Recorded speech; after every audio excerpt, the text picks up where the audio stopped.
Hello, people, and welcome to Footy Judge Mo. Manchester United are shit. We know the club is finished. Absolutely finished. The club is done. It's dusted. It's absolutely finished. Nobody tells me that Man United are a big club anymore. Halas, they're done. They're finished. They're never coming back to the top again. They need to hire Arteta, probably, and start from the beginning.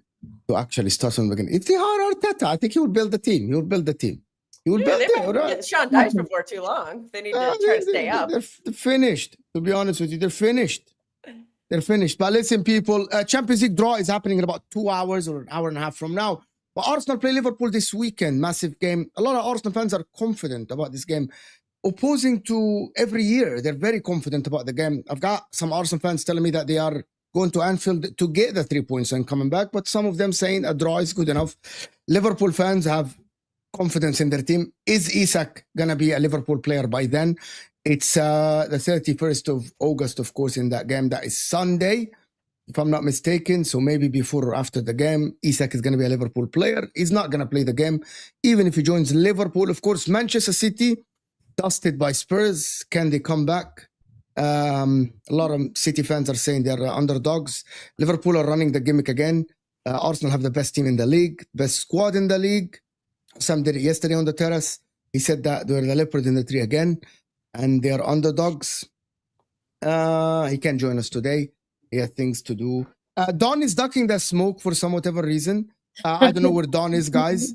I tagged him in the group chat, and I don't know where he is. I hope that he joins us.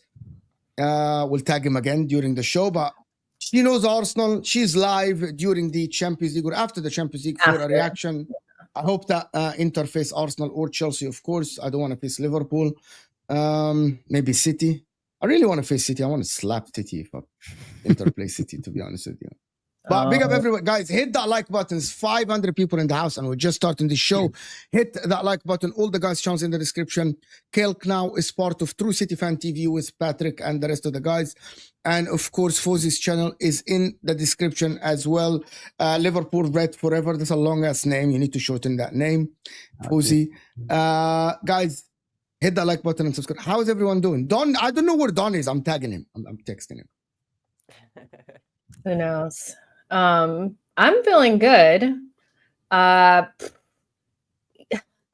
United are so funny, dude. Like, they're so funny, man. Like, yesterday was so, like, something in my gut said, turn it on, Jess. Just turn it on. Maybe, just maybe. And, like, 30 minutes in, it was beautiful. I had, like, on one side of my computer the game, and then the other side was Saeed's, like, watch-along and his commentary. I've never laughed so hard in my life. They almost scandalized and got through with the scam, but it was even funnier with the penalties. It's so funny. And I get that. Look, I saw one of the super chats, somebody was saying something like, I hate them so much, but I almost felt bad. I had that for like 2 seconds, and then I was like, nah, because if this was me, if this was us, you guys would be, we would be getting that work, So yeah, they're funny. They are really, really funny. And I hope everybody enjoyed it. Thank you, Farhan, for the super chat. I hate Manchester United with all my heart, but part of me feel bad for them. I felt bad for some of them. You know why I felt bad for them? Because they're entitled fan base, and I feel bad for some of the people I know that they think they deserve something. Just because they're Man United, they think they deserve something. And football keeps slapping them. It started with the Liverpool seven goals. It started with that. And now it's ending with a League 4 or a League 2 team. Absolutely slap. Bro, I was telling the guys before the show that it's different when you lose than get dominated. It should have been 3-0. It should have. It should have been 3-0. Should have counted. Yeah, the goal should have counted for sure. Is there a comeback for Man United at all as a club? No, I don't know. They have had so many managers. Like, it was bad under Ollie, but that was like light years better than what's happening now. They were better under Ten Hag, but that was terrible. I don't know what's going on. At least won trophies with Ten Hag. I know they're not majors, but they at least won something. I know that the players have changed now, because before it was, the players are sacking the manager. There's a couple of players that are still there, but there's no Rashford to blame. There's no Anthony to blame. There's none of these people to blame. Yeah. And it's maybe even a little bit worse because you don't have Rashford doing the flat track bully against these like lower level teams in the Carabao Cup. So I feel like the club is actually rotten. And you know what it is? Go ahead, yeah. What they need to do is like start from zero. I said this last year. Nuruddin and Saeed had me in their channel, and I just explained to them, like, you keep changing managers. You get this young manager in, and you think it's going to be different. They're going to be no different, because look at Arsenal. Let me give you an example. Arsenal and Liverpool. How did we sort out us challenging for the league title? We started off the pitch, getting the right recruitment team, getting the manager, and then we moved on to the pitch after that. What they do is they spend a lot of money on players that are not worth that money, and then they come to the football club and make it even worse. You know what I mean? So there has to be a structure started somewhere. There ain't no shame starting from zero to get back to 100, because you wasted how many years since Ferguson? It's 2013, right? Since then they've been chopping and changing. Look how long ago that is. If they had 6-year plan and then start from zero, they could be challenging for the league title now. They could be probably winning the league title now. But they don't choose that. They keep spending. They're telling us in December they nearly went bankrupt. All of a sudden you're spending over 200 million in the transfer window. You know what I mean? This is just too much of the same with different managers. There's nothing in place that shows me they're going to improve next time, even if they get a new manager. They just have to. Is there a lack of humility then? Like a lack of like they're too proud. Let me just put it that way. They're too proud to start from zero, because they're Man United. They think they're entitled to be at the top straight away. That doesn't work like that. You have to earn the right to get back up there, and this is what you got to do. Sometimes that's how football works. We had to do that. I gave up when Klopp came. Before Klopp came, so I gave up. We was giving managers to the manager job to Roy Hodgson, Brendan Rodgers, Ken Dalglish, being at the game for 10 years. I gave up. I said, 30 years I've been waiting, and I'm still getting the same results. Jurgen walked through the door, started everything from fresh, and look where we are now with a different manager. Still the same success. Even if the club is rotten from the bottom and they need to start from the beginning, does that mean, like, what does that mean for Amorim? Because I'm like, so you sack him, you get somebody else, but they're going to get washed up in the washing machine of Manchester. It's the poison chalice. That job is done. So, I mean, I looked at Amorim. I'm like, I just don't think this is not the job for you. Yeah. Like, it's too big of a step for him, I think. Too big, man. Too big. But I still see Man United fans like kind of pushing like that. You need to break the cycle and keep him.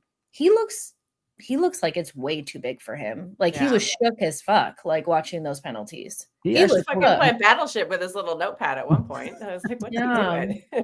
He has to. Really, when you're calling out the players, after match press, like that's when you're struggling as a manager. That's when I said, you know what, bro, I think it's time to pack your bags and leave now. You're calling out the players that this is your players now. There's no more like it belongs to someone else. You bought these players and they're doing the same thing as the previous players. So there must be something wrong. And not only that, you're not even willing to change the tactics. You know what I mean? You're still playing free at the back. I've said it many times. Liverpool with Roy Evans back in the 90s, we played free at the back. Free at the back is a challenging, formation. That's why there's only one team that's won the Premier League with that, and that's Chelsea. And after that, what happened? They got fanned out. What happened to Conte? Got sacked. So you gotta change tactics. Do something that suits your players. No, I believe that Antonio Conte will fix them. I think so. Instantly. They need shot Dyche at this point because they're going to get relegated if they don't get Dyche. Instantly, they get Antonio Conte. They are fixed instantly for a short time, and then he throws his own stunt until they get something. He is good in fixing mentality of football players. He's just that guy. That's what I believe. You know what I mean? But they had Ralph Rangnick, and they booed him. They booed him off the stage. But he said that it was like 3 years ago where he said that they need open heart surgery. It needs to be torn apart. And this somebody who understands how to build clubs. So yeah, you can bring in somebody like Antonio Conte. He's gone into clubs before and told them exact same thing, like y'all ain't ready. But like you were saying before, United needs to come to the realization that they need surgery. A coach can only tell them so much, but outside of the coach, somebody needs to admit that they need to change for real. And I don't see that happening, but long may it continue. I'm not going to lose no sleep. Like, when we were going through our little, like our banter, well, it wasn't even little, big banter era, nobody was shedding a tear for me. So I'm not shedding tears for you either, buddy. Yeah, I agree. I don't care about them as much. It's just the problem is they still a big team and they are attracting players. They are attracting players. The problem is they're taking players from other clubs that could have been better. For example, they could have let Newcastle get Tesco. They could have let Newcastle get Mbeumo. They could have let people get Cunha and they would have been better. But now they're destroying them, and there is no future for these players at Manchester United. If Newcastle would have been much better if they got Mbeumo or Cunha or something, and would have been sitting here saying, "Yeah, Newcastle are better." They're destroying players, and they're a graveyard for talent. Yeah, everyone who leaves also gets way better. Like, look at Scott McTominay. He's like player of the season in Serie A last year. You're like, what? You're like, really? That guy? What?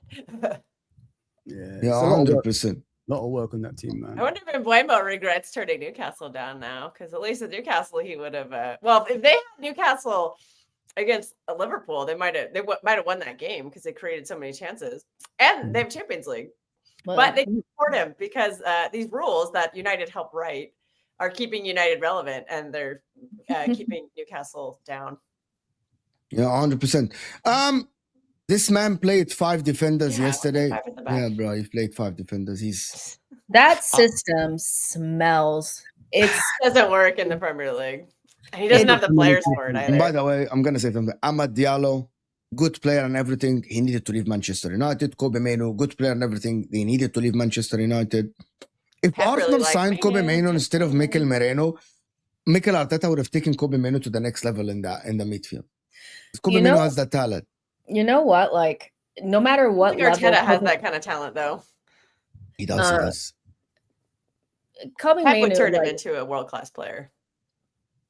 Well, Kobe Mainoo to me is like, I don't know if he's as good as they had hyped him to be, but he's definitely better than what's actually playing out there. And I'm shocked that he's not using Diallo and Mainoo to kind of like turn things around for him. He's playing, when you play people like Ugarte, it's like a very big red flag. And I know, like, I feel like United fans are not mad enough. If there's one thing they should be mad about is Carrington kid sitting on the bench for Ugarte. They should be in the streets, like, seriously. And I'm surprised that they're not. That's their crown jewel. I don't know what his level is beyond his young years, but he's definitely a really good player. Started in the Euros.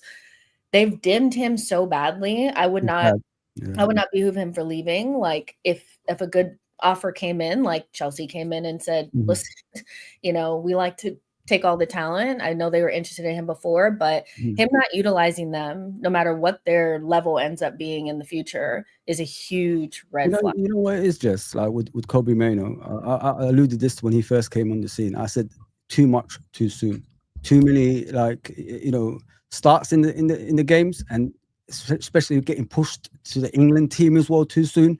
If they took care of him and developed him as a player, he'd be better than where he was. No, but I disagree. Miles Lewis-Kelly is younger than him, but because he was playing under a good manager, he was playing in a good team. Look at Miles Lewis-Kelly last season. He's fearless, playing, went to England that's team. not even the right example, Mo. Saka is the perfect example. He was playing in a really bad Arsenal team, like very similar to United.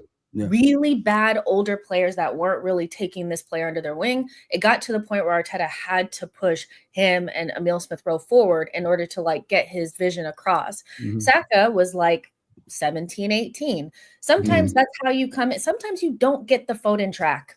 You don't get the Foden track. Some people don't get the not track. everyone is playing for Pep Guardiola, to be honest with you. But that's what I'm saying. And some teams you just don't have. Not everyone has 6 Premier League titles either.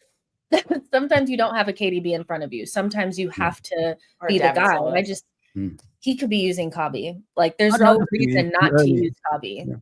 There's not. That's why he needs to go. Liverpool lost to Plymouth last year and went to win the league. If Man United go on to win something, no one will care. That's actually not true, because I think that actually he's gonna get sacked. Yeah. And he said something yesterday in his press conference that is very strange. He said the players spoke loudly. There are 2 ways to interpret. It's either they're down tools, so they want him sacked, right? Or they want the system to be changed. And if he changes the system, okay, what's the point of hiring him then? He always played that system. What's the point of hiring the guy? Like, what do you mean spoke loudly? What manager says something like this when he's asked in the press conference? I think he's losing it. To be honest with you guys, they down tools. That's what he was saying. He said they down tools. Yeah, that's what he said. Yeah, I genuinely think that Manchester United is ruining managers as well. Like they ruin every manager's future. Like starting from Louis van Gaal, it started there. There's no manager that left Man United and had a good career. Even David Moyes now. 6 managers since Fergie, mate. 6 managers. That's a lot. Jeez. That is a lot. Yeah, Man United are done. Like I think if it was, I'm being completely honest, guys. Wallah, this is not banter. If it wasn't for the content creators like Saeed and Mark and Terry and Rand and all these people, no one would have cared. The reason why we're talking about Man United now, right, is because there is fun in it. There is jokes. There is banter. But imagine if we're not in social media, no one would care.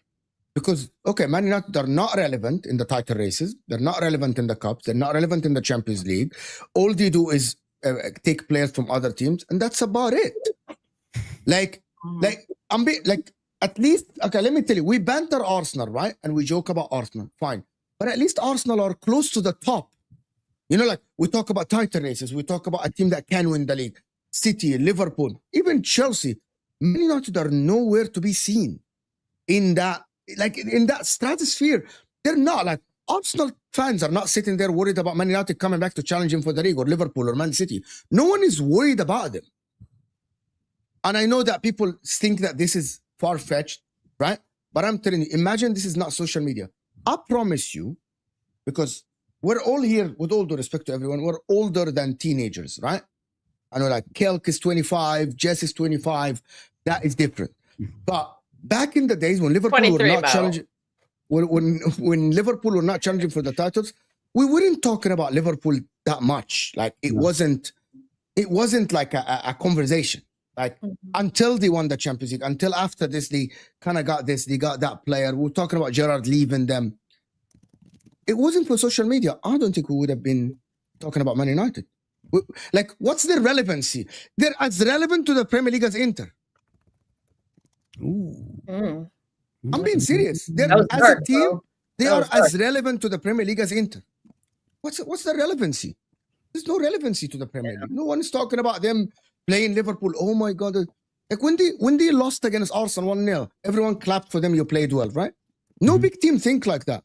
I clapped for them and said, you played well. No big team. Do you think if Liverpool lose to Arsenal 1-0 and play well, people will sit here and say, yeah, but you played well? If Aston Villa lose at home to Arsenal, people will banter Emery because he lost, even if they play good.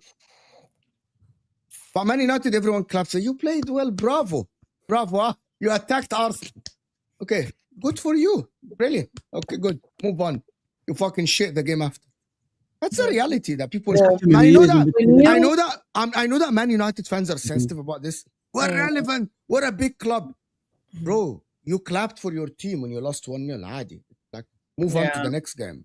We got the smoke for winning. Exactly. That's how irrelevant they are. Real talk. Arsenal got bantered more than Man United, and they went to Old Trafford and won. No one cares. And I know that Man United fans will hate me for this. Your club is not a big club anymore. It's not. Oh.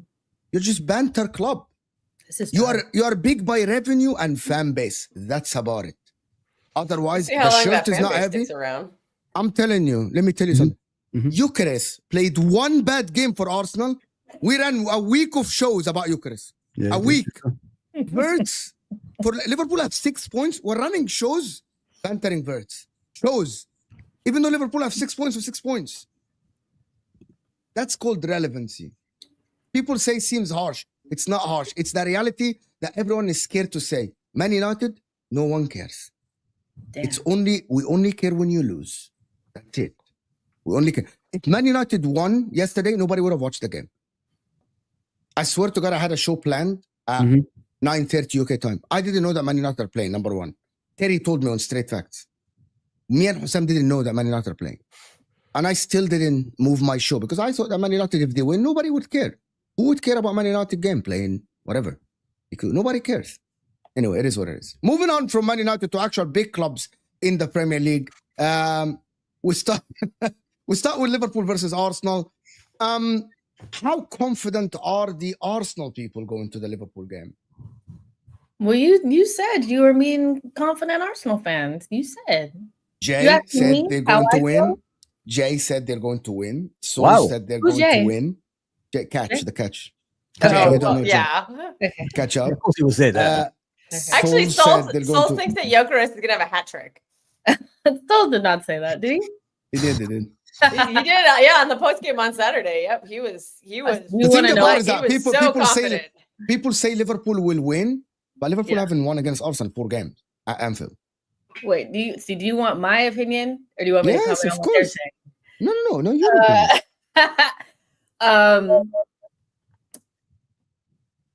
This is probably the most calm I've been going to Anfield. Exactly. See, guys, I'm not. In about 10 years, I'm not gonna lie. I'm not gonna sit here and say that I'm not.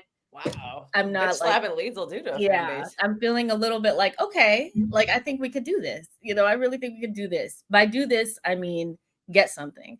And that says quite a bit because Saka is not going to be there and neither is Odegaard. So yeah, but maybe it's the Eze of it all. I feel like that's a lot of it. I can't lie. I'm still. You want the truth? I swear to God. Go on. I'm telling you. Wallah al-Azim. I was sitting next to my wife, right? I'm 16. And I was watching I said that I was watching the Eze video with Ian Wright. And I'm like, she's like, that's so cool, She's like, that is so cool. That is so heartwarming. That is a great video. And I'm like, yeah, I'm moved. I'm like, I can't watch this. I can't wait to see this guy play football. Regardless of who the club is, this is a great video. And I'm like, I can't wait.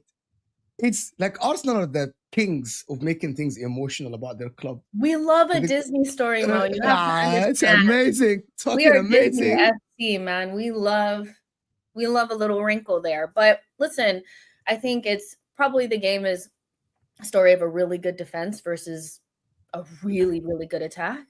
And maybe who's good attack? Liverpool. Really good attack from Liverpool, really good defense from Arsenal. We're scoring goals, yeah. And then I'm interested to see Arteta roll in there with like the most disgusting low block. Just to see if Liverpool can penetrate it. Yeah, but I think like the biggest question for us is, can we take advantage of whatever little something there is there with Liverpool's defense? Just I target think Gyökeres. I feel like all of us Easy. can say that maybe their defense doesn't look shaky, so much shaky. Okay, Yeah, I don't- Gyökeres, Just target Konate. Gyökeres. He's shaking his bum all the time. you know, Bruno so scored over him, sticking his ass out. Like, just target him. But there's no You'll score Saka. a But there's no goal. Saka though. There's no Saka. There'll be Meduki has to Eze. play. Well, Actually, welcome game- to Arsenal, Madueke. well, Go- it's go- not just go Madueke though; it's target Eze Gyökeres. as well, and Eze has a good record of getting GA at Anfield. He's not somebody that's going to come into the game and be afraid of the moment, all that kind of stuff. So it's just a matter of, can this attack that does not have Saka take advantage of a shaky Liverpool defense and the battle of the really good defense versus the really good attack? Liverpool, obviously, like that's their strength. Salah, Wirtz, Ekitike, blah, blah, blah. So it's going to be a good game. It's giving draw, but I feel like, confident. I feel it's a draw, but I will back Liverpool to win because it's Anfield and because there is no Saka and because there is no Odegaard. Even though I don't rate Odegaard, I feel Arsenal have not recruited someone still to play the Odegaard, especially because you haven't recruited the left wing and because Saka's injured. So Madueke, like if Saka's there, Madueke can play left and Eze maybe can play in that center, but there's nobody. I don't know if Arteta will play 3 DMs. Like again, Zubamendi, Rice, Moreno. Oh, God. No, He I don't might. think so. I hope this is So- a late game. so who's I might get gonna enough to play? watch that snore Who's gonna fest. play? I wouldn't be surprised if Ethan played. I wouldn't. Ethan Waneri played against. Would you trust Ethan to play? I trust Ethan to play, but I know other people are like, he's young, he's da-da-da-da. But listen, you're old enough. You got the big contract. They made a big song and dance about him being the person coming in if Odegaard was injured or not available. And I feel like no matter the competition, we did this last season where he had first come in, and anytime Odegaard was out, Arteta tried to do something so he didn't play. Can't give him this new contract, make the big song and dance, say that he's going to be Odegaard's backup, and then the first time Odegaard is out, not play him. And I just figure, with our team, especially with what's behind him, if they cannot carry a supremely talented 18-year-old, even if it's Anfield, then I'm worried, because I don't think one player should capitulate your whole shit. I really don't. We've got 2 players missing in this game. Saka. Actually, it's No, not there's some confirmed that players where Odegaard it is can out. But capitulate your whole just to system. confirm the news, it is not confirmed that Odegaard is out. It is not. Okay. It's not confirmed that Odegaard is out, but also I know that people are like, yeah, but you have Saka out. And I'm like, yeah, we have Saka out, but I know Madueke is not the same, but Madueke is not somebody that's going to go to Anfield and not know how to kick a ball. Like Yeah, you our get what I'm friends were saying? calling him a bum when he was on Chelsea. So Can I tell you something for real? That's my opinion. I would Yeah. pick Another Liverpool one to win, gun to my head. But I think Madueke on Gyökeres is actually a match made in heaven for Madueke. Direct, straight, forward, runs a lot. Gyökeres has looked so shaky for Liverpool in the first 2 games. And I know he's a good player, but come on now, like at Anfield, he's going to be nervous. You This judge is players your on 2 title games, bro. rivals. You Huh? judge players on 2 games, bro. Like I judge players on first. yeah, I judge players he's on the first directly kick. been involved in 2 goals. You don't know. that You he don't know about conceded in me. 2 I judge games. players on the first kick. Oh, wow. That's what I do here. Yeah, for he's trial. directly been When I involved do- in 2 goals conceded. When I do trials here, Richard, my friend, when we do trials before the season, and a player comes in 5 minutes and I tell him that his player not good, I got it wrong plenty of times, right? But you can tell if a player is good. I'm not judging Gyökeres and saying he's bad, but he looks shaky because I like think Konate. Van Dijk. I'm gonna tell you what. I'm gonna tell you my. Can I tell you Konate my looks very explanation? shaky I'm right gonna now. tell you my explanation about it. Football wise, forget the banter, forget like all of this stuff. Van Dijk is so worried about his right side that he isn't focused with Gyökeres. He's so worried about Konate's side that he's focused so much in giving instructions to Konate and making Konate look better because Konate looks so shaky His head is in the somewhere first else. 2 games. His head is somewhere else. His head's in That Van Madrid. Dijk is not going to be able to cover both Gyökeres and Konate at the same time. No. And Konate needs And he to, also has to pick it cover up. right wing or right back too. Well, And and I I- know he's not playing, but Frimpong's not a defender. And I So still Van Dijk feel literally like- has to do the job of 3 defenders. Listen, Yeah. with Frimpong, you can't judge him straight away. Like he had 1 game. I thought he had a good game in the first game that he played against Bournemouth. So I'm just going to give him time and see if he could play as a right back. I can't just judge players off of 1 or 2 games. In life, that's how it is. I mean, and you're talking about Gyökeres. Think about it this way, Mo. Yeah, he's come from Bournemouth, coming to Liverpool. That's a big step. So he's gonna take him time to develop as a Liverpool player. And not only that, people of course are going to target him in the beginning because they know he's going to be shaky. But eventually, you know, he's gonna probably, you know, overcome that, and then we're going to be impressed with him. So give him time. Listen, I'm that type of fan that, you know, gives players time and patience, and I think Gyökeres will come through eventually. Listen, I wanted him. You forgot we're not allowed to give players time. So. There's a lot of We're not allowed to give people time. With all due respect, when you tell us all summer that Wirtz is the most expensive player, he's the this. When you tell us Shirk is better than Wirtz, when you tell us Eze, like for example, does anybody, if Eze drops a stinker, and be honest with yourself, if Eze drops a stinker, do you think people are gonna wait for Eze? No, people are gonna run shows again about how bad Eze is, right? But Liverpool fans and City fans want us to give time for players. That's fine. I know it's all that Liverpool City thing that happens when they don't want to like banter each other. Oh, we'll give Wirtz time. We'll give Shirky time. That always happens. But Gyökeres, one game, he's shit. Palmer, oh my God, Palmer is garbage. You know, like, oh, João Pedro. In the first game. He's forgetting the Caicedo stuff last season. Your mic, I don't think your sound is coming from your mic. Right? Am I wrong? Yeah, no. My mic's plugged in. Hold on, let me come back in. It's better now. I think I did the thing. But nobody's given time.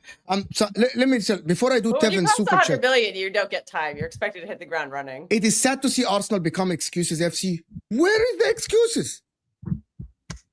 Hey Mo, we got Mo Salah. Well, eyes are on Mo Salah this season. Yeah, he ain't started the season off well. I feel like Mo came in and said that, and I haven't spoken to like a bunch of Arsenal fans like you have, but you said that Arsenal fans are confident. I said that I feel relaxed going to Anfield this time around. So where are the excuses? I feel like especially since what happened last season, we were playing front lines with like Trossard and, you know, Ethan and Marino, that people are going to think like, oh, well, you're going to play that kind of front line against and like at Anfield this season without Saka. But I do think there's a distinct difference between like potentially Eze, Gyökeres, and Madueke to like maybe Martinelli and Trossard and Marino. I feel like that's where like the confidence is coming from. We have to see it all together. But listen, I'm not making excuses. If we lose, it's because we weren't the better team. Like, so Jesse, it sounds like you feel like you've actually got like a better squad now. So even without Saka, you've still got enough quality to do damage, right? That's what I get from what you're saying. I mean, I'm the one that's looking at different shows, and rival fans are saying that we have the best squad all of a sudden. So I feel like a lot of people feel that way. Which shows did you watch? They're covered in pretty much. They're covered in pretty much. They're covered, yeah. They're covered, you know. You can definitely. I actually think that they have the best squad currently. You can debate about the quality of certain positions and that, but in terms of like backup for each area, they're pretty much covered. But listen, it's gonna be an interesting one, man, because obviously Arsenal weren't great in their first game. They won obviously, but it didn't really feel like they won that game because of how they played. I felt like I won. Yeah, I mean, you got your 3 points. What I mean is, what that performance, Jess, the point I'm making is that performance in the first game, it didn't really give a lot of Arsenal fans a lot of confidence going into the next game.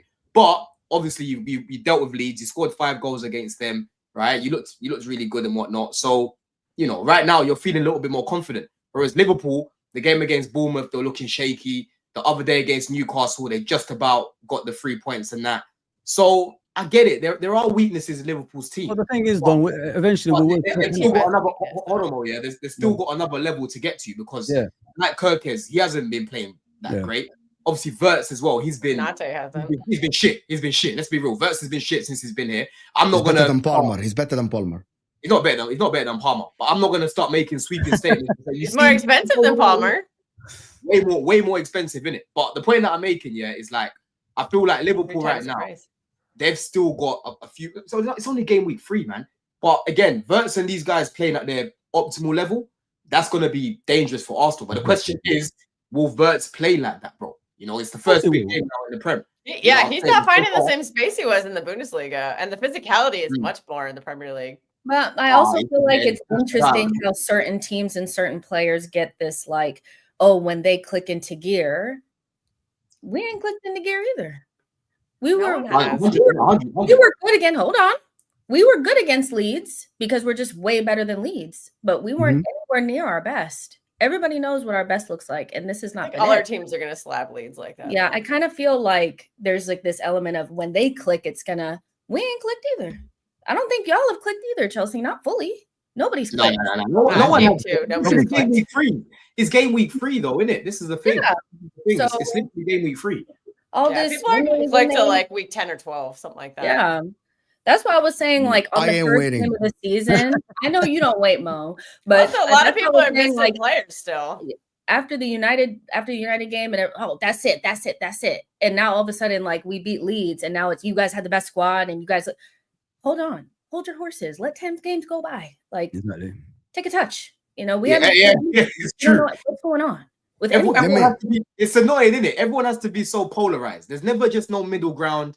You know what I mean? Like the other day we smoked West Ham, but I'm not now looking at it and thinking, told you. Every single team. We had to do what we had to do. Just had to do what she had to do against Leeds. She will be happy with the 5 goals, but there's still a lot more they need to do. Madueke, is he going to be, good in this game now? Because he's going to start on the right? Eze, the debut. Yes, you said Jess has got a good record at Anfield and that, but how is he going to be playing for Arsenal? Because it's his first game. Brand new team, brand new tactics. Yeah. Like, what? Imagine if Eze scores 2 goals against Liverpool. Yeah, imagine that. I feel like this is the one signing that I have no reservations about, but I hear it. This is probably the one that I feel like this is a certified like 100% for us. But I hear you. I think he makes Arsenal favorites to win the league currently. Eze. Mo, please. Did they? Yes, wallahi. Let me do these 2 super chats and then I'm going to tell you why. I don't think we win. That's an Arsenal fan, Tevin. Thank you, Tevin, for the super chat. But I think it's the calmest I've ever been going to Anfield. Also, Kel has the most warped view of Arteta. She just hates everything Arsenal. She's like her supreme hater. Don't rate Arteta. Like, until he has to prove it to me. Until you win something, then I'm going to keep by the way, this thing has been running now for the last week. That people are saying, I'm going to tell you why. Because what Don came here and said is true. People now rate the Arsenal squad. They have depth in every position. So they can't find anything to say other than, but you have Arteta. You're never going to win. You have Arteta. Because back last season, it was Havertz. You don't have a striker. You don't have this. You don't have that. Now, because they have Gyökeres, they added Eze, they have Norgard, they have all these players in every position. You're not convincing me Norgard is the secret to them winning the league. Sorry. He's a nice depth piece, but no. How about Madueke, Kel? Is he the I don't rate Madueke. I don't rate Norgard. I mean, they're fine as depth pieces, but if they're going to be starting significant games, you're in trouble. But that's the case with any team. Any team has an 11, and if their 11 goes out, they tend to not win. Have some shame. You have Nico Gonzalez, you have Bernardo Silva, you still have Gundogan, you have Kovacic still, you have injured John Stones, you have Nathan Ake. Have some shame. You have Matthias Nunes. I've never picked my team to win the league. Reality. Our depth I've not picked my team to win the league. Our depth pieces may not be good enough to win the league, but you went out there with damn near your strongest and got slapped by Spurs. That was not our strongest. No, it was damn near it. It was pretty much. It was right there. Nico Gonzalez doesn't get anywhere near our strongest. You had all your shiny the guy's not good enough. There. He's a backup. You had all your shiny toys out there. I know you guys are still doing the if Rodri. I don't think Rodri's going to paper over every single one of those cracks. No, of course not. But he's a much better player than Nico Gonzalez. I understand that. I get that. I'm just saying that this whole like Norgard's not going to win you the league. Well, obviously Norgard's not going to win us the league, but this whole like blind spot that people have about like, because this is what I don't like. I don't like Norgard doesn't mean anything. Kepa's shit. Oh, I don't rate Madueke. Oh, Gyökeres, I don't rate him. But all of a sudden, Arsenal are the favorites. Arsenal are this. Because a couple weeks ago, nobody rated those players. What the fuck has changed? Did you watch Gyökeres before you signed him? I probably watched him more than maybe most people. Yes. Okay, then your opinion's a lot more valid than most people's. But I personally watched him once, and it was against a really dusty City team, but I don't see that translated to the Premier League. That's that's okay. Maybe he'll surprise me. I don't know, but right now okay. I'm not. As long as you stay consistent with not rating our team and not sitting there being like, "Well, you must." Because I'm not trying to hear all that. I'm not trying to hear you must. but you don't rate shit. That's all I'm That's saying. the problem, right? That's the game. Well, I problem. rate a lot of your Oh, existing no. players. So Okay, I think okay, those when are you the say- ones. when you Like say I rate Tranquillo, Gabriel and good Saliba. I think they're the best center back duo in the Premier League, probably in Europe. They're outstanding players. Declan Rice is a very good player. I don't think he's an 8. He's much better as a 6. Saka's a great player. David Raya is one of the best keepers in the world. So I think you have a lot of these. I'm just not rating the new players, but the ones you already have, I think you do have a great spine in your team, and you should be winning with those players. Let me do this before Don comes in. My problem with Ethan is that he can almost be useless off the ball. I don't think he's ready for big games in that role yet. That's for Jess. Ethan. The same with any young player, though. They take time Yeah, to learn that part of their agree with- game. Not I agree necessarily. with you. No, I think that with young I know. players, like if you're gonna play them and Yeah, give them yeah, some but- contracts, you kind of have to play them even in moments where it's not 100% sure that they're gonna be like. I think with Ethan, we're at the point now where you can't be giving him a big contract and saying he's Odegaard's backup, and then when Odegaard doesn't play, you don't play him. I don't like the optics of that, but I rate Ethan more than a lot of other people. So I get that some people would rather go safe. I rate Ethan, so I'd be okay with him playing, but you know. As long as Arteta stays, we're good. Okay, I know you're a Liverpool fan. You better win then. You better win. You better win. By the way, this young players thing, Don actually touched on it. Estevao looks so ready. Like Adi. He looks like Adi. He looks like a player that can play in every single game for Chelsea. And it's, I don't know, how old is he? 18 years old? 18, He looks ready. This young thing about, oh my God, he cannot play. I don't think so. As long as he plays with good players, as long as he's embedded in the team well, as long as the coach is okay, I don't think it's a problem. 18, you're ready. You're ready. You're good enough. You're ready to play. It has nothing to do with age. I know that City fans have this like molding players with Foden and all this stuff. And I know Foden is the upcoming rising star at the age of 25. We know Amad Diallo is the same. It is okay. It's fine. But people don't do this. If Estevao is ready, I promise you, within 2-3 weeks, Estevao is a starter for Chelsea. Oh, He's a yeah, starter bro. for Chelsea. It will be starting. He will be starting before Christmas for sure. For sure. And we're talking about like exceptionally good players, like for their age. We're not talking about just like any old 18-year-old. Ethan played a shit ton of games last season. He played in Champions League games. Third. What are we talking about? You know, numbers wise, Did he he get played. like 10 GA just? Did he get like 10 GA or something? Yeah, You guys know the number of minutes he played. It equates to third of the games in the league. Complete third. That is a lot of games for an 18 years old.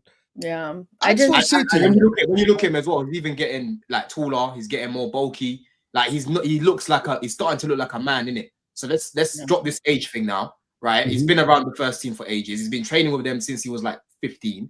He's had, you know, some game time, like what you're saying. He understands the league. He needs to perform, because lately when I've been watching him, he hasn't really been applying himself well, Jess. I'll be real. Like what Tevin was saying in the super chat, I'm not really seeing the Ethan that I was seeing when he first broke through. You know what I mean? I'm not really seeing that spark right now.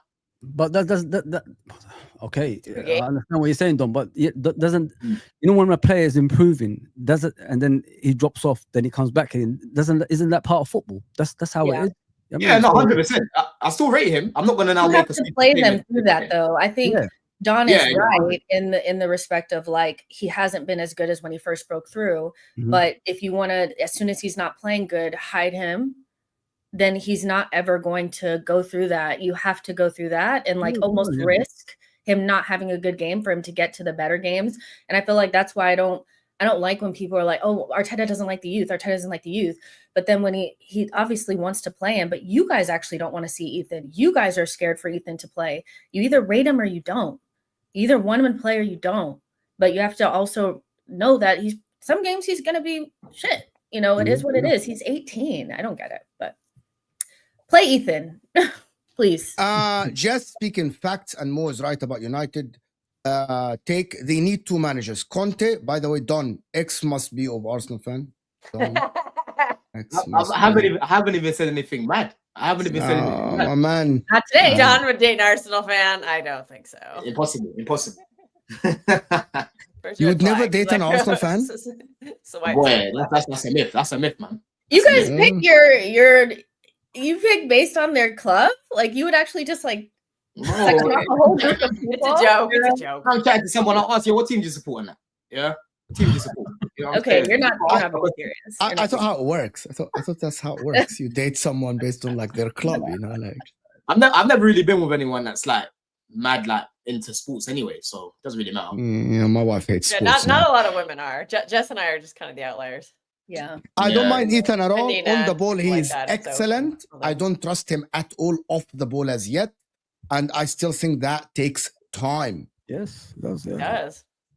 I don't think so. The Harvey only way Elliott you can at the learn age is of by 18. playing in an actual game. Exactly that. Harvey Elliott looked brilliant until he broke his ankle at the age of 19 or 18. He was fantastic for Arsenal, for Also, Liverpool. what's the point of having Saliba and Gabriel and Timber and Declan Rice if they're not going to be able to platform a younger player that's not as good off the ball? Fair. What's the point? Like, I don't get it.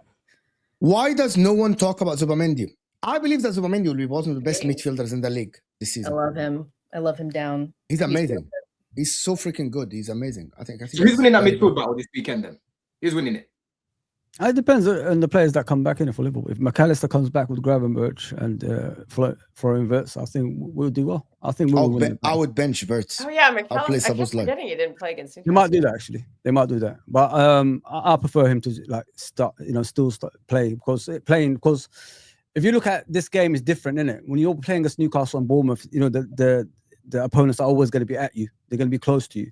But when you're playing against someone in the same power, that means you get a lot of space on the pitch. So I'm looking forward for him to play in this game. I think he's going to do better than the previous two games Florian Wirtz in this game. I'm 100% convinced in that because the focus won't be solely on him. The focus is going to be obviously all over the pitch with each other and that stuff. But yeah, I'm looking forward to it. I think he will do better in this game. I think this could be the coming of him, this one. How do you think? Cheddar, go set up with that low block. Let's see Florian Wirtz face a nasty Premier League low block.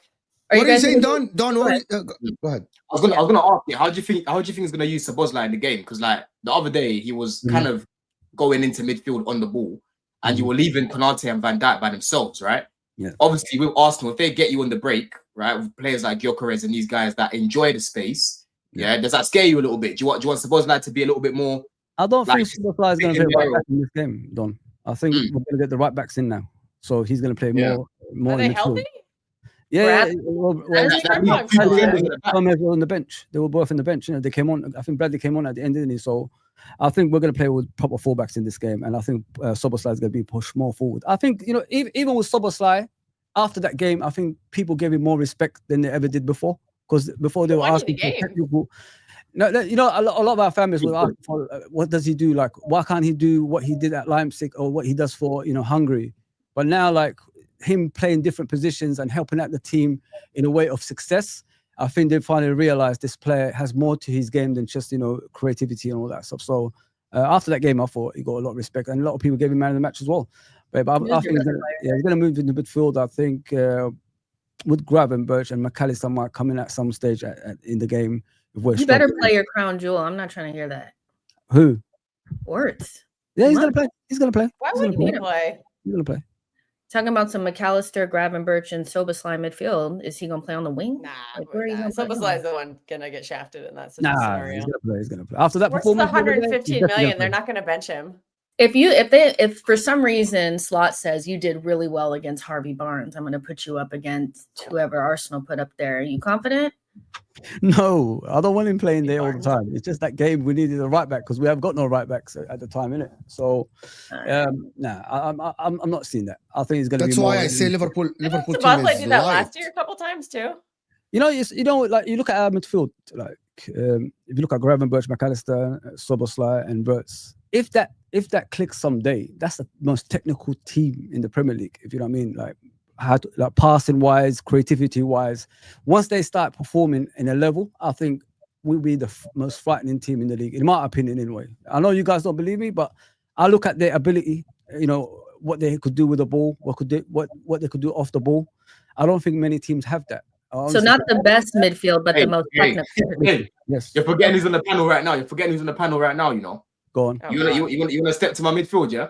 Yeah, hell yeah, man. Easy. I can't wait to. Hey, yeah, I can't wait to play you as well, Jess. Yeah, I feel you lot are now playing Rice in a double pivot, and that he's actually influencing games. He's looking like a footballer again. Props to Arteta for that, man. He looks like he's been listening to what I've been saying. This is the player that made all the teams last season, was really good against Real Madrid last season. Like you're acting like he's been dusted. Free kicks walked a lot of people's minds, bro. He shouldn't have been in team of the season. He shouldn't have been. Enzo Fernandez had a better season. McAllister had a better season in the same position as the 8th. Just you gotta be honest here. The two free kicks. I don't need to be honest. Tell everybody else to be honest, because I didn't vote him into those teams. But you believe he should have been in this team? Yeah. Look how shameless. Do you believe he should have been in this team? Do you believe he had a better season than Enzo Fernandez last season? Declan Rice. Rice struggled at not even close. Not even close. No. I think Enzo definitely helped. Why didn't Enzo and Caicedo make any team then? Why? Champions League high. I don't know about these ratings because there was a season that Casemiro was voted. We're all football minds here. No, come on. Enzo Fernandez had a brilliant season. The problem is that you put your midfield on the pedestal, and because they were good for the first season since Caicedo and Enzo have been here, you expected them to make every single team and be the best in everybody else's mind. But nobody voted you in, baby. That's not my problem. That's not cool. Yeah, Casemiro was once a team of the season. I don't know if that's an indicator of who's the best. It's calm, man. It's calm. We're back in the Champions League now. He wasn't even your best midfielder last year, Jess. I think Partey was better than him. I think Partey was your best midfielder, in fact. Right? No, a lot of people had to go at me when I said that. Thank you, mate. I'm glad you can see that. Bro, he was not great last year. No way. No way. When we had the conversation, and me and Hussam were talking about this, he mentioned it. And again, the moments matter, especially the bigger moments. And Declan came up with those. Those are more heavily weighted than scoring against, I don't know, what was the goal that Caicedo scored? Burnley? What? Two goals against Madrid now means that you should be put in a team of the season. That doesn't make any I don't know how Champions League should affect Premier League. Because those were Champions League goals, they weren't Premier League goals. It's mad. You guys are mad about it. I don't know why. I don't care about it. I don't need their validation because I know how good my midfield was last year. Can I tell you the truth? You talk about it every year, though. If Ezek's gonna start, can I say something? If Ezek's gonna start in that midfield, who are you dropping? Odegaard or Rice? If Ezek's gonna start, who's your 3 midfielders? I mean, you would drop Odegaard because Eze plays in the same position. Dropping the captain? Eze plays left. Come from the left is better. According to Don, aren't you the one who said I can envision a team without Declan Rice? I can. Yes, you're the one. I can, but the natural replacement. Hold on, calm down. You guys are all coming at me at once. You can take out Odegaard or Rice to play Eze, because you can play in a double pivot with Rice and Zubimendi, or you can play with Zubimendi, Odegaard, and Eze. You can do any of those things. So that double pivot feels more like a Champions League. What would you do though, Jess? What would you do? What would I do? Yeah. What midfield 3 would you start? If I had to go with my strongest and based on like the last couple of seasons, I would still go with Zubimendi, Rice, and Eze probably. I would hate to drop Odegaard. I love Odegaard. But Rice has been our best player over the last 12 months, or one of them. Odegaard I said something. He was not your best player last season. Is Rice injured? I heard he had a broken toe. One of them. Listen. I said one of our best players, if not one of them. Yeah, he was. Over the last 12 months, Rice is one of our best players. I said something yesterday. I think currently with Arsenal have the best midfield in the league in terms of depth and quality and all the stuff, in my opinion. Now, I know that Chelsea. You've got better depth than us. Hold on. You have the best starting. Guys, I said that yesterday. I think the starting 3, I would pick the Chelsea, Caicedo, Enzo, Palmer, right? Okay. But in terms of having a DM like Norgard, Rice is flexible, can play DM, can play A. Eze coming in that midfield. They have Moreno who can play in that midfield as well. They have Nwaneri, which is a young player. I think Arsenal have filled all the holes in their midfield. If you rate Moreno, hold on, you rate Moreno and Norgard more than you rate Santos and Asugo, yeah? Who's I Usugo, don't bro? think we know them Like, very who's well. Usugo, bro? Like, Oh, you who's make them Usugo? over. You guys like Usugo Bernardo baby and Caicedo. Kostic. No, Usugo is baby Yeah, Caicedo. I Okay. watched Usugo for 20 minutes when he came on for Caicedo in the club. Was it in the Yeah, in and the he's club? and he's Now we and got to he's rate fucking Usugo. Like, and he's hold fucking on, solid. Never hold seen on, the guy Don. play. Don, He your has to earn the club, right, mate. your Like, club was ready man. to ship Santos to get a different player. No, It's no. not Where'd me. you hear that from? Where'd you hear that from? It's We've in blocked news. all moves. We've blocked all moves for Santos for years now. Listen, to be honest with you, Don, I watch more of Norgard than Andre Santos. I get Andre Santos was playing for Strasbourg. You think I watched one Strasbourg game last season? No, And so I what bet you're you saying didn't. is you're not familiar. I bet You're you not familiar. didn't. I bet you didn't. You do that then? What? Are you crazy, bro? You hold know, on. you know I've got my That's your gadget. feeder You know I've got my club. gadget. Okay, Don, You know what I mean? You He's are always telling me rattled my about the gadget. midfield. Stop, Always. You know I've got my gadgets. Stop. Don, we watched the Premier League. We watched the Champions League. We probably watched Real Madrid, Barcelona. That's you, we watched buddy. Europa I League. do research on my players. You I do my really, research. you wake I up do in the my weekend research on my. to you Wait, wake up. So hold on, Don, Mo. You're saying. let me ask you the question then. Go on, You wake go up on in then. the weekend watching Strasbourg. No, bro. I just got my little device. I got my little device and I got to watch the games back. Liga That's now. what I've got to do. That's That's what a I've fun got to league. do. Right? I've got to go watch the games back, bro. So to me, bro, you just need to familiarize yourself with Andre Santos and Usugo, and then you will see what I'm talking about. Yeah. But as of now, I can't rate them because I didn't see them. Bro, Norgard is not better than Andre Santos, bro. He's not even better than Usugo. Yeah, there's no way. There's no way. You need to familiarize yourself with these players. I'm bro. not familiar with them. I'm sorry, I am not Yeah, because that's I don't what I'm watch saying, and Strasbourg play. And that's what I'm saying. And that's what I'm saying. Watch us closely this season because you're gonna see them playing a lot. Yeah, You're gonna see when I them playing a watch lot. you, I When will you see rate you. Usugo As play, of now, when When I you see watch, I will Usugo play, rate hold you, on, hold on, Don. Mo. When you see Usugo play, you're gonna think Caicedo's on the pitch. You're gonna think Caicedo's on the pitch, bro. When you Can I watch. ask you a question, Don? With Usugo, what league did he play in last season? He played for he was on loan at Las Palmas, I think. Las Palmas, but he came from And I have to fucking sit here and rate Usugo playing for Las Palmas. So we're Yeah, but basically how you cooking a guy that you never watched, bro? I don't get that logic. Go watch the guy, then you will see what I'm talking about, bro. In fact, I'll even send you some stuff after the stream. Please Do do. they We all even do it. prove themselves in the Premier League anymore? Or we just like, as long as Don says it, we just have to believe it. Like, Only for Don's play. If you know, No you one know. else. If you know, Come you on, know. man. Innit? If you know, you know. I know there's people in the chat right now that have watched both players and they liked it heavily, bro. But I don't know. I don't know. I admit, I don't know, I I just don't know feel like- Any Usugo. Chelsea fan about Stop. hold on, Andre Santos was one of the best midfielders in France last season, right? Okay. Arguably the best, yeah. Okay, And okay. if you speak to a lot of fans that watch that league, they will tell you this. So I've got no doubts I'm gonna about the ask guy. my buddy who watches You can clearly see the quality with the guy. And like I've said with Usugo, when he comes in, bro, it's like having Caicedo on the pitch. He literally like Caicedo region. And let him show it then, innit? We want to see it in the Bro, Premier League. listen, Actually, I have a friend who's a Strasbourg fan. I'm I've watched asking you enough, right now. I've watched enough of both of them, and I've watched enough of Norgard and whoever they've got, Marino, to come to an understanding of who I think's better, right? And those two are better than those guys, bro. Wow. I think Okay, so Santos is really, really good, though. I don't know Yeah. about this Asabuco, but I think, yeah, Santos is You'll really, love it. really You'll love good. it. Yeah, but Who doesn't also love something that Asabuco? hasn't been brought up as well. We haven't seen it yet, but I do think with Hincapié coming in, hopefully that MLS will get moved to midfield. So that's going to make us better in that position as well. So Yeah, Santos got team of the season apparently last year. I think he did. Yes, he did. Yeah, no, he did. And then I haven't even mentioned Lavia because this guy can't stay fit. Lavia is another guy there. Listen, know what I mean? if you're on the My buddy medical who table, watches you're not all on the leagues pitch. says that I don't he's know what to bang tell you. average. Yeah, well, anyway, like I said, London- I've told you lot already. Anyway, So how you confident just- are you this season then? How confident are you this season then? If you have the best of the best and you have two Nah, but Caicedos. I think in terms of our depth, I think our midfield depth is very good. It's one of the best in Europe. I think our attacking depth, apart from obviously the left-hand side, we're still bringing in Garnacho, who I don't want, but I've accepted it. Xavi Simmons can also play on that side as well. We I'm should not hopefully getting He might go to Xavi Simmons. Spurs. Yeah. The main area where we don't have a lot of depth right now is probably the centre back area, because looking at Cole, he's obviously out. So now we're now eating into our squad. We're eating into our squad players, right? And obviously Fofana, again, bro, by Christmas he'll probably be gone again. But when I'm looking at our right backs, Gusto, Reece James. I'm looking at our left backs, Cucurella, Hato. I'm looking at our midfield, bro, Santos, Usugo, Palmer, Lavia, Caicedo, Enzo. Do you get it? I'm looking at our right wing, bro, Neto, Esteval. I'm looking at up front, João Pedro, Delap. So we're stacked in the attack. It's just the centre back area more where I'm a little bit skeptical. But when you look at Chelsea right now, the structure of our team defensively, we're very good.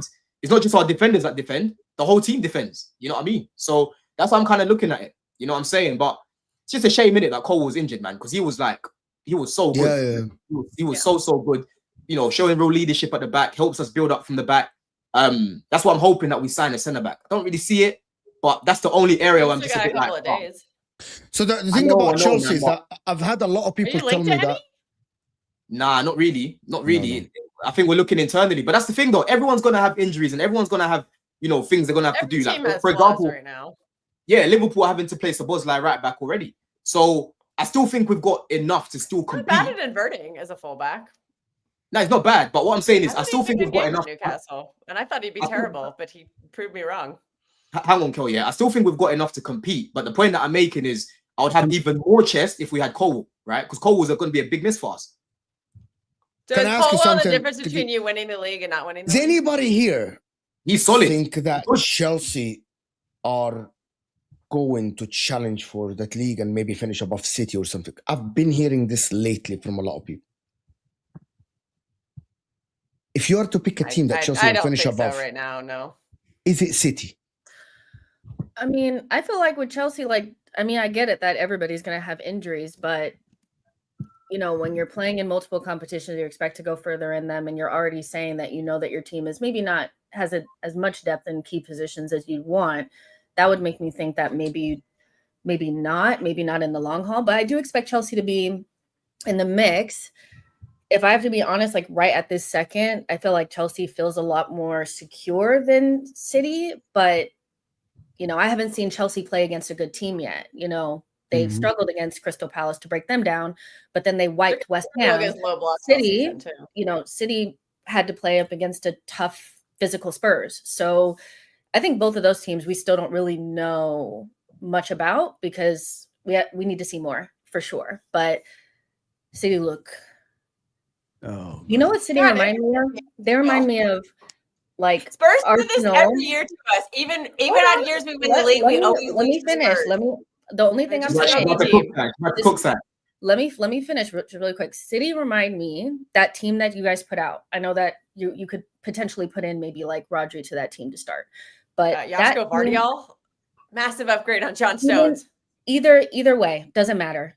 You guys kind of remind me of Arsenal when we had all those little technicians, but when we play up against the big six teams and it got physical, we got bullied. And so I just wonder, like, is there any way that you guys can get more powerful or more physical, athletic? Because you guys seem to lack athleticism, physicality. City ran you guys off the park. Are you worried about that in terms of big six matchups? You guys will wipe the small teams, but I'm just thinking, like, when you come up against Chelsea has a very physical kind of team. They have a lot of like athletes in their team. What are you guys going to do about that? Because that's the one thing I could say for sure, that I don't think Rodri just fixes the fact that you got kind of a lot of lightweights out there. Well, our lightweights last season beat Chelsea both times last season. Oh, here we go. Our dusty midfield, we beat Chelsea twice last year. I can bore people and talk about how those games went. Answer what Jess asked you just now. Let's talk about the now, Kel. Yeah, let's talk about the now. I am concerned about our top six record because it's been poor lately, but I have also seen tiny technicians go to Newcastle and get a draw. Like, not that that's like going to win you the league, but those tiny technicians, I've seen them do great things. And we're integrating newer players who have a bit more physicality and a bit more pace. It's not as extreme as some other teams, but we do have newer players who are a little bit better. And again, they are going to take time to integrate. But yeah, I've been concerned. The top six record the past 2 seasons has been very poor. And it's something that Pep needs to figure out, because even when we won the 4-peat, like, we struggled against the top six. There was a ton of draws in that. And then last season was just fell off a cliff.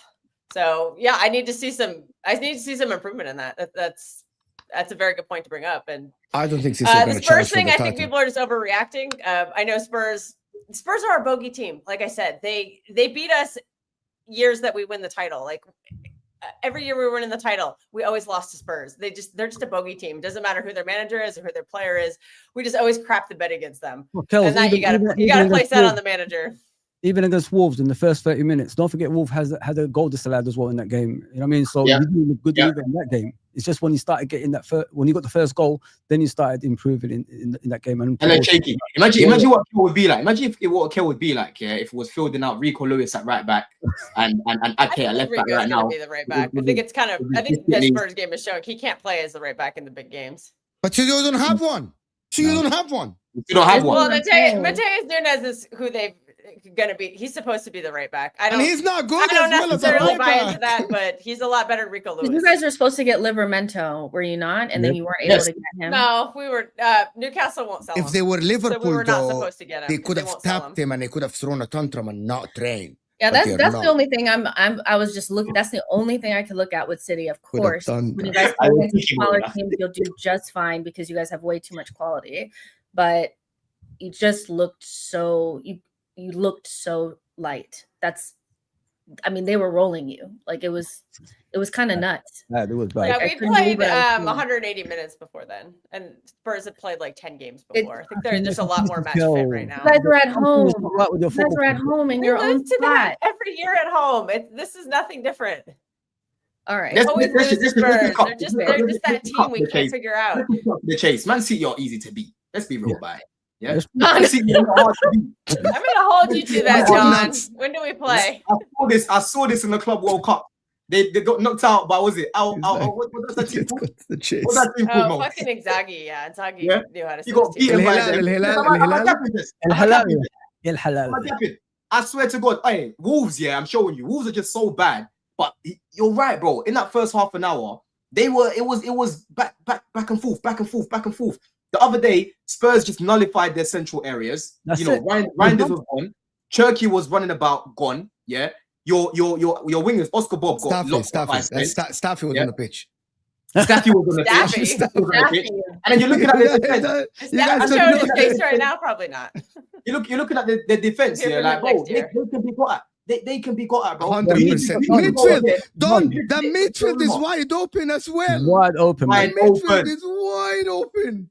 Every time they lose the ball, you could just I'm gonna listen. I haven't spoken a lot about it. My problem is people think that now 2 years later, the Rodri that is coming back is the same Ballon d'Or winner Rodri. Nope. But people are like, and I'm so sorry, City fans. Rodri is not gonna be forever Ballon d'Or. Like 2 years from now, he's still not gonna be the Ballon d'Or Rodri. People change. Like Salah slowed down and then he came back, and then he slowed down, then he comes back. Things happen like this. Like Rodri coming in that midfield, he doesn't solve the problem of creativity. You have no Kevin De Bruyne. Who's creating for Erling Haaland? If Reinders is not playing well, who's creating? Who's protecting? You are underrating Rodri creatively. I am saying the same for Liverpool, for example. Shirky, like Wirtz as well. If Wirtz is not creating, okay, it has to be Salah, right? If Salah is not creating, it's the same. Like, right, bro, it's City for me.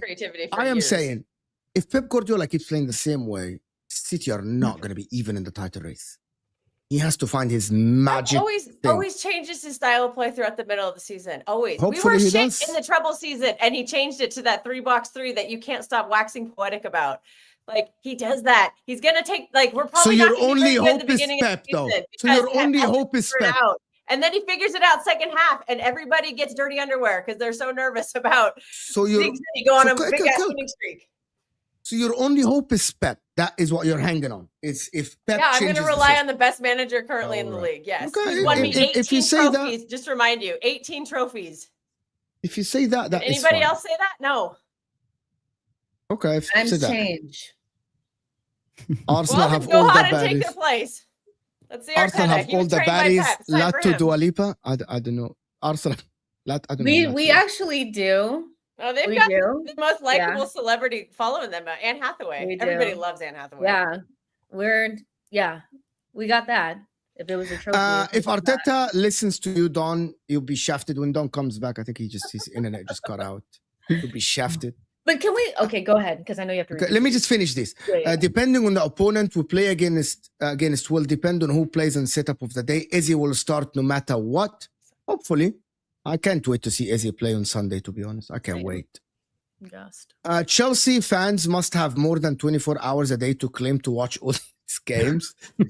Oh my God. Of the 20 players they sign every window, it's okay to say you don't.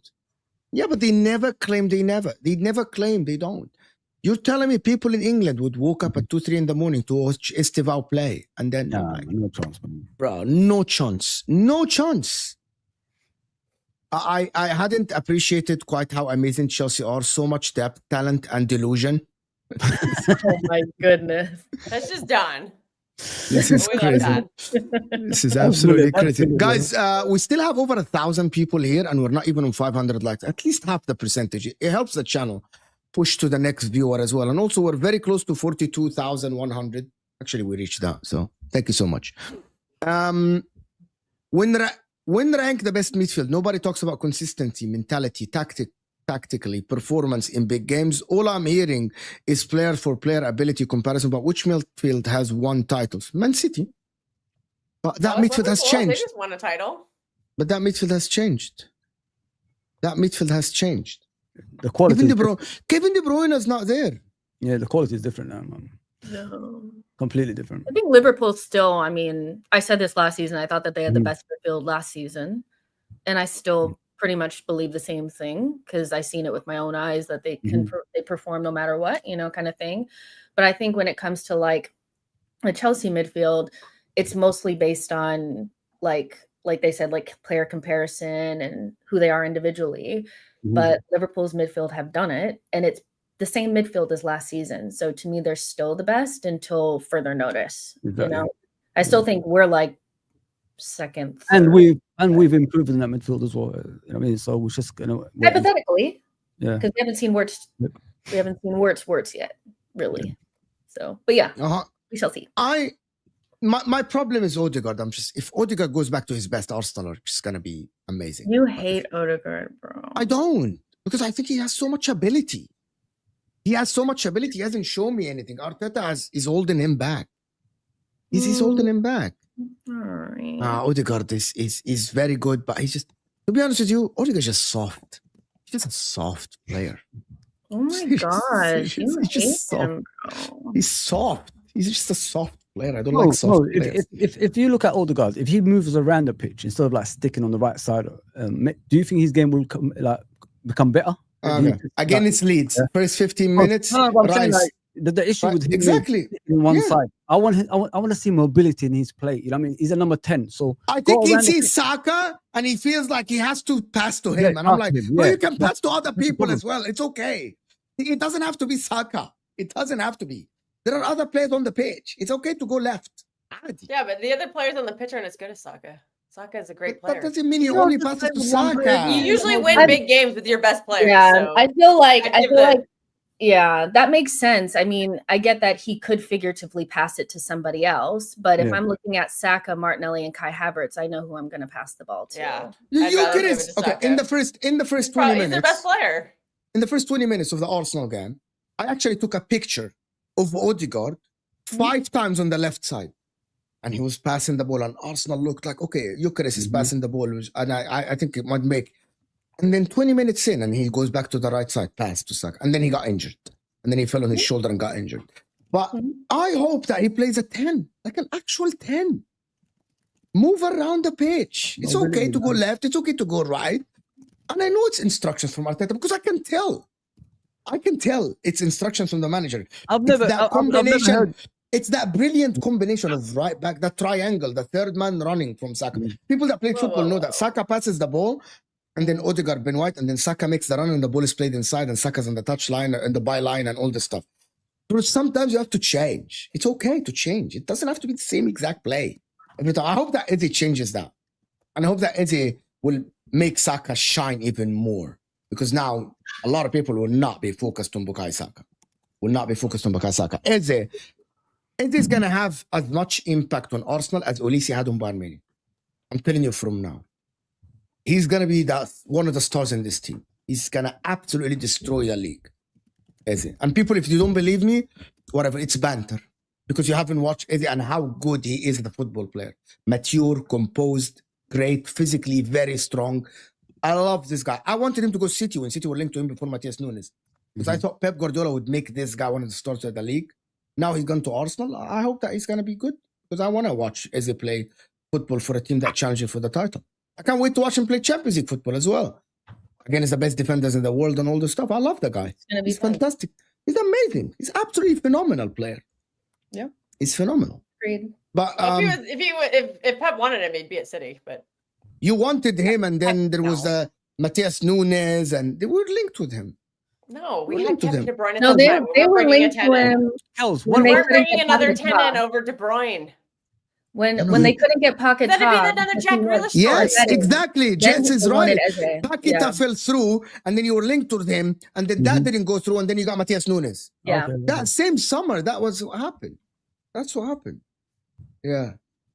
Don is coming back, by the way. I wanted to Liverpool. Are we over? I know that we don't have a lot of time because of the Champions League draw. Yeah. Are we overestimating Liverpool? Or Liverpool is as good as what we think they are? First two games, okay. First two games, you didn't look good. Okay. You agree? You disagree? We looked all right until the goals we conceded in it. So I'm not gonna like trash the whole game. How was that? You were dominated by 10 men. Listen, the first game we was good, yeah, until we took the fullbacks out of the game. As soon as we had no fullbacks in the team, they scored the 2 goals, cut through the middle, cut through the wing, and scored the goals. That's when it went pear-shaped. As for Newcastle, yeah, it was a terrible game. I'm not gonna sit here and tell you it was the most amazing game, but in the Bournemouth game, do you deserve the win against Bournemouth? Newcastle game. Scoring in minute 90, like Liverpool should dominate the likes of Bournemouth at home. But the thing is, Mo, we was all right. We wasn't like as bad as people say we was in that game. I'm not saying you're bad, but you were not as good as people thought. No. Listen, we are going to improve. Time of the essence. So we're going to have to like do something in the next few games to improve the players that's not showing their true quality in the games. So that's how I see it at the moment. As you're saying, the 2 games that we played, have we been phenomenal? No. I'm being honest about it. But the first game, I thought we was all right until we took off the fullbacks. The second game against Newcastle, it wasn't even football, guys. Like the ball spent more time in the air than on the floor. So that game didn't even look good from minute 1. So I'm not gonna like cry about that performance because the whole game was just pear-shaped in the first place. But as I said, the Bournemouth game, it was all right until we took the fullbacks off, and then we conceded 2 goals. So are we okay to judge Liverpool and Arsenal based on next game, or we're not allowed to? It's gonna be it's only 3 games. Are Liverpool fans gonna allow us to judge them in the next game, or we're not? I think you can judge it. It'll be a different game. This one, 100%. But making any concrete anything concrete, I feel like would be a little bit because I don't know. Okay. It's not 10 games in. So when can you give me a timeline? When can I analyze Liverpool? Well, when can we analyze Liverpool? I feel like we've always, as a card, I feel like we've always kind of been 10 games in. Then you can kind of look at the table and see, because you've pretty much played almost everybody that you could be playing, kind of different scenarios. But you can start judging when you want to judge.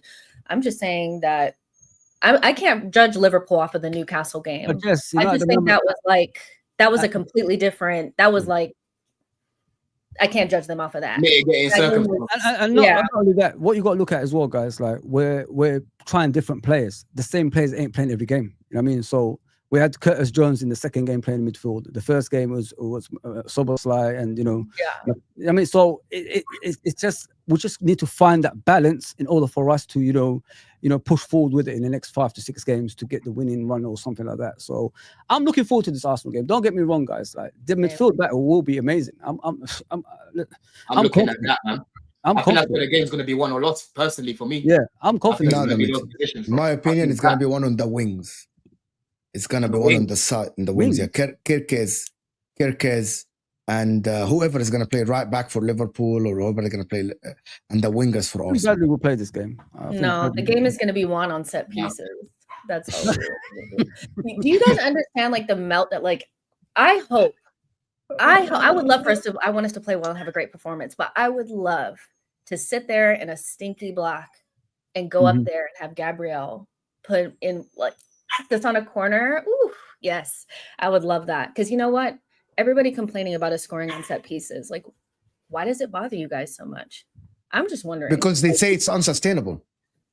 We've been doing it for like 3 seasons now. No, but you will Yeah, do but it, and then there people was a- figure it out. It's unsustainable. You- Like, you- you're you not were- going to you win were every game on about- the set piece. You on a What serious happened? drought of your set pieces for a while, Jess, man. You was on a Yeah, what happened serious, last season? Like, serious drought. no. I remember dried when we out, played them yeah. away. When we played them away, they didn't score a set piece in so many game weeks, and then all of a sudden, Marino scores a set piece against us, right? But why I'm saying midfield battle for me, Mo, yeah, because Liverpool so far, again, game week 3, so it's still early. They haven't controlled a single game in the middle yet for me, right? Against Newcastle was a bit chaotic. Obviously, against Yeah, Bournemouth, you were just getting run through. There was no grab and birch. So in this game, especially where you're at home, you have to control that midfield, man. You can't let Arsenal come and Zubimendi and Rice be popping it about between them. If they start Eze down the middle as well, like you can't let that happen. You know what I mean? Because they could play Eze down the middle. Do you think it depends on how Arteta approached the game, or do you think it's based on ability? Like, on ability-wise, both can dominate, right? Yeah. It's how Arteta tells his team to do. If Arteta tells his team to, like, yeah, listen, we're going to hit on the counter, we're going to play transition, Liverpool are going to dominate. Mhm. I believe that is the case. It depends on how Arteta approaches. It had not to do with slot. Nah, Slot but, will yeah, but, always yeah, but play. the thing is though, Mo, I don't think Arsenal went to Old Trafford and wanted them to have the ball. I think they tried to 100% play- it's bad tried to play choice. their game. Nah, I don't think it was. It's I don't by think it was. 100% that was bad choice. When I was watching that game, it looked to me like they were stunned. They were stunned from what they were watching, and they didn't expect No, United to be Don. playing the way they were. You don't Nah, think it was Arteta's plan? Nah, You I don't don't think it was. No, I don't think it by was. Not against that 2-man midfield. No way. No way. You would have expected Arsenal to. I was going into the game. I was previewing, that Arsenal were basically going to have most of the ball or a lot of the ball, and United will be trying to get them on a transition with guys like Same Mbeumo here. and Fuller and these sort of guys. Same here.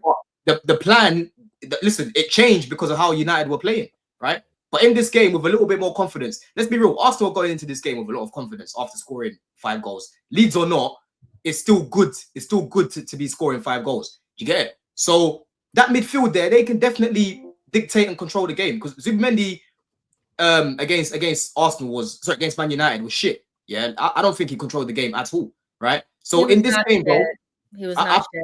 okay, not shit, but he didn't. He wasn't like the Zubimendi that I know and love, innit? Let's be real. It wasn't. Maybe it's because it was his first, his debut Premier League match away from home. But he's had a lot of good games in. He's had a lot of good games in preseason or not. Like Jess, you know how good he is. And against United, he weren't great. That's the point that I'm making. Yeah. So Zubimendi at his best, bro. That's gonna help these lot dictate that game. I'll be real, man. I'm looking at that midfield battle a lot. Kahavis is out. It's surgery for knees. Yeah, but it's a good update, because it says he's not going to be out for long. Maybe he had a scope. Oh, or he's something. not set to miss lengthy period before making. Oh, okay. Fair enough. But listen, people, Don CFC in the description. I'm going to let you guys go to the Champions League draw. Don CFC in the description. He does his Blue Diaries show probably every Tuesday at 6. Monday or Tuesday? Nah, every Monday, bro. 6:30.